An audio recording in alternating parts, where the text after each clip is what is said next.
Indian media একটা বড় রকমের অপতথ্যের সোর্স, আর একটা হচ্ছে আওয়ামী লীগের লোকরা। এরা সব এক হয়েছে এবং এতে তো অনেক টাকা, তারা মিলিয়ন বিলিয়ন ডলার নিয়ে তারা বসে আছে। আমরা বাংলাদেশে জার্নালিজমের বিকাশ চাই। বাংলাদেশের জার্নালিজম খুব একটা ক্রান্তি লগ্নে আছে। মানুষ নিউজ মিডিয়া, নিউজ পেপার পড়ছে কম, মানুষ এখন নিউজ কনজিউম করে হচ্ছে ভিডিওর মাধ্যমে। এবং ভিডিওতে আপনারা জানেন যে প্রচুর মিথ্যা ছড়ানোটা ভিডিওতে সবচেয়ে বেশি। আমরা কিছুদিন আগে একটা নিউজ দেখলাম যে একটা জায়গায় আওয়ামী লীগের পান্ডারা এটা ছড়িয়েছে যে একটা ছেলেকে জবাই করা হচ্ছে, ওরা বলতেছে যে জামাতের ইসলামী লোকরা এটা করছে। কিন্তু দেখা গেল যে জবাইয়ের পুরোটা হচ্ছে হলো যে মেক্সিকোতে হচ্ছে, ল্যাটিন আমেরিকায় হচ্ছে। ল্যাটিন আমেরিকায় এই কাজটা হচ্ছে ওই যে ড্রাগের মানি রিলেটেড একটা ইস্যু, ওইটাকে পাস করে দিচ্ছে। কিন্তু এখন আপনি যারা আম জনতা যারা এই ভিডিওটা দেখছে, তারা তো ধরেই নিচ্ছে যে আসলে এটা বুঝি সত্য।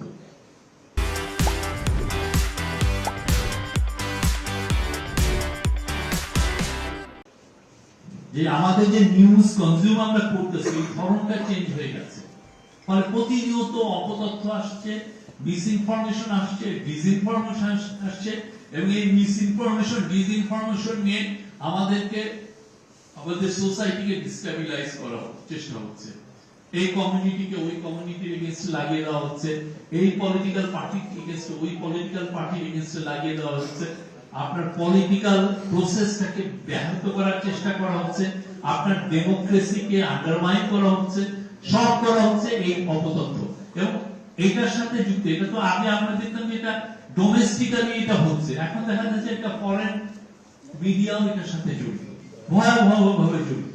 প্রতিদিন তারা মিথ্যা নিউজ দিচ্ছে, একটা দিন নাই, প্রতিদিন 10টা 5টা, অনেকে এটা বিশ্বাসও করছে।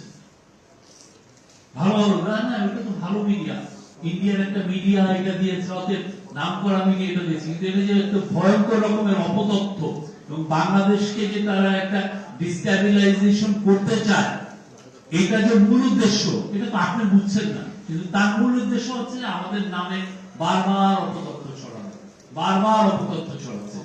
আমরা এই যে 5 জুলাই সবচেয়ে বড় চ্যালেঞ্জের শিকার হয়েছি হচ্ছে এই অপতথ্য নিয়ে।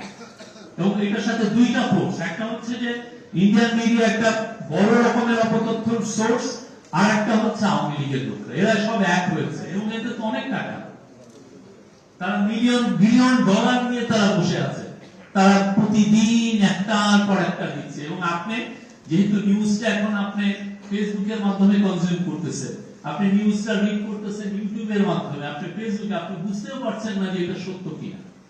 আপনি তো আজাদি করতেছেন না, আপনি তো পূর্বকোণ করেন না, আপনি প্রথম আলো করেন না, বা আপনি ডেইলি স্টার বা যে কোনো ভালো মিডিয়া আপনি তো সেটা করছেন, আপনি ধরেও দেখছেন। কারণ আপনার হ্যাবিটটা চেঞ্জ হয়ে গেছে। আপনার হ্যাবিট হচ্ছে আপনি সকালে উঠে আপনি ফেসবুকটা দেখছেন, সকালে উঠে আপনি ইউটিউবটা দেখছেন, আপনি একটা রিল দেখছেন, একটা ছোট শর্ট ভিডিও দেখছেন, আপনি নিউজটা কনজিউম করছেন। এবং এইখানে তারা সমস্ত রকমের অপতথ্য এটার মাধ্যমে আসতেছে না। আমরা কি সেটার জন্য প্রিপেয়ার?